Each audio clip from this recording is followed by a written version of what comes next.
네, 기본소득당 용혜인입니다. 윤석열 대통령 취임 1년 관련 기자회견을 시작하겠습니다.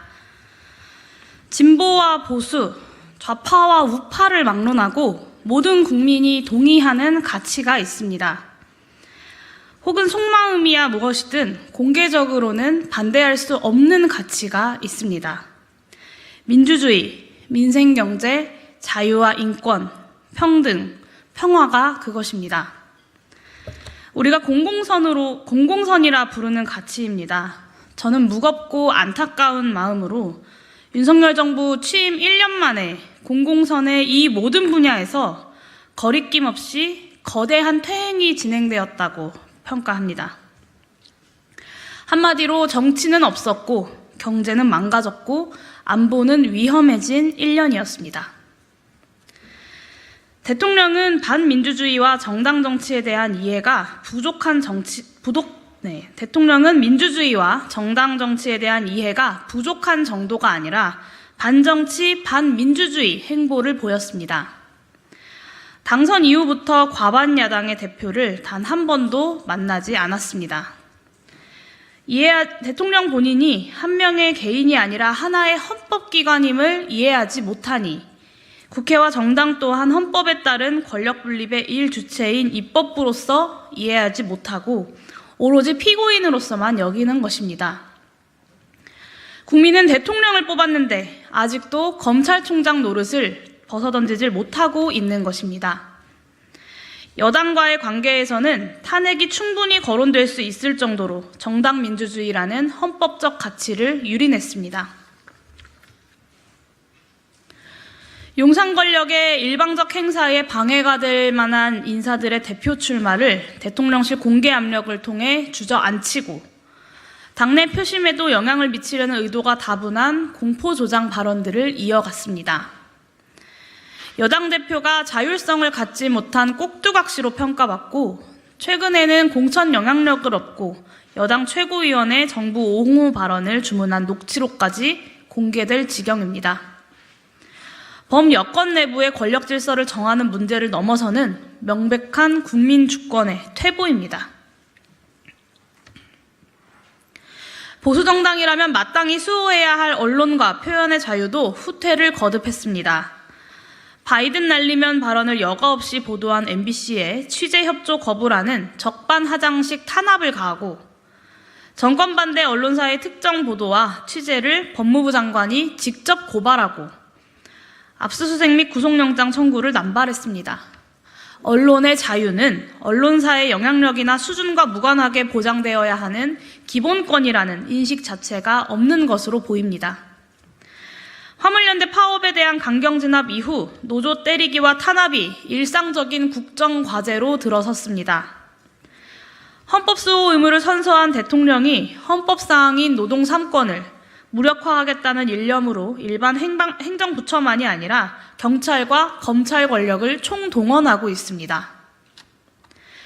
건설노조 조합원의 분신 사망은 과거 공안 권력을 동원한 수준으로 회귀한 윤석열 정부의 노동 탄압 실태를 가슴 아프게 보여줍니다.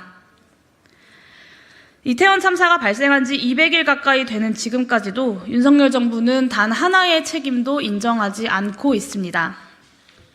누구도 처벌받지 않았고 책임 있는 이들의 진심 어린 사과는 단 한 차례도 등장하지 않았습니다. 유가족들은 아직도 당일의 진상에 대해 수천 개의 질문이 남아있다고 절규하는데 윤석열 정부는 제대로 답변하지도 혹은 답변해야 한다고 생각하지도 않고 있습니다. 국민의 생명과 안전에 대한 책무를 제대로 인식조차 하지 못하는 무례배들만 가득한 정권입니다. 저는 윤석열 정부 경제정책의 기조와 내용을 구한말 쇄국정책에 비유합니다. 주류 세계 경제질서로서 영향력을 상실해가는 신자유주의 세계화에 완고하게 집착하면서 결과에서도 처참한 실적을 가져왔습니다. 미국이 자사주 매입에 대한 기업 과세, 유럽이 에너지 부문의 횡재세 도입을 앞다퉈서 진행하고 있는 상황에서 윤석열 정부는 낙수 효과 이론에 입각한 대규모 부자 감세를 진행했습니다. 한국 경제 모델이라고 할 수 있는 수출주도 성장 전략이 더 이상 작동하기 어려운 방향으로 국제 경제 질서가 급변하고 있습니다. 그럼에도 노동 탄압을 통한 임금 억제와 법인세 감면, 규제 완화라는 낡고 도그마적인 해법에만 집요하게 매달리고 있습니다. 유럽연합은 2026년부터 탄소 국경세를 본격 시행하기로 되어 있고 탄소 배출권 무상할당도 2034년까지 단계적으로 폐지할 예정입니다. 미국은 재생에너지에 대한 대규모 보조금 혜택을 도입해 녹색 기술과 투자의 미국 흡수를 추진하고 있습니다. 이렇게 주요 경제권의 기후위기 전략이 사실상 수출 장벽으로 기능하고 있음에도 불구하고 윤석열 정부는 재생에너지 목표를 오히려 낮추는 등 세계 흐름에 역행하고 있습니다. 미국이 인플레이션 감축법과 반도체법 등으로 그간의 세계화 논리를 뒤집고 제조업 및 주요 전략물자의 국내화를 가파르게 추진하고 있고 이로 인해 우리나라 수출 대기업의 국내 투자와 해외 시장 개척에 빨간불이 들어왔습니다. 하지만 한미일 안보 동맹에 대한 맹목적 추수로 우리나라 경제 이익을 희생할 뿐 어떤 대안과 전략도 제시하지 못했습니다. 경제 통상 전략의 처참한 실패는 경제 실적에서 더더욱 두드러집니다. 한국의 경제 성장률 전망치가 크게 하락했습니다. 대규모 부자 감세로 이미 현실이 된 세수 부족이 복지 재정을 압박하는 기세가 뚜렷합니다. 지난 4월 기준으로 수출은 6개월 연속 감소세이고 무역 적자는 13개월째 이어지고 있습니다. 특히 대중 수출이 10개월 연속 큰 폭 감소했는데 대중협력의 후퇴와 한미일 군사동맹 일방 외교로 중국의 경제 보복이 이미 현실화되고 있다는 진단이 나오고 있습니다. 외교와 안보 분야에서는 경제 신뢰의 훼손과 더불어 한반도 평화체제를 훼손하고 위협하고 안보 위기를 고조시켰습니다. 한반도 비핵화 목표가 사실상 중단된 자리에 북한을 사실상 핵무기 보유국으로 전제하는 극한의 남북 대결주의 노선만이 진행되고 있습니다. 미국의 핵무기 능력에 완강하게 매달리면서 동맹 비용을 높이려는 미국의 무리한 요구에 무방비 노출될 수밖에 없는 상황이 진행되고 있습니다. 보수 정권에서도 중국과 러시아와의 경제 협력이라는 실리를 추구해 왔는데 윤석열 정부에서는 이 실용적 흐름이 단절되었습니다. 사실상 우크라이나군을 최종 사용자로 하는 우리나라 보유 155mm 포탄의 대외 반출로 시작됐던 군사무기 지원은 일본의 실리 추구 전략과도 명확하게 비교됩니다. 일본 역시 미일 동맹이라는 우리와 비슷한 제약 조건 아래 나토와 미국의 군사무기 지원 요청을 받았음에도 불구하고 현재까지 응하지 않고 있습니다.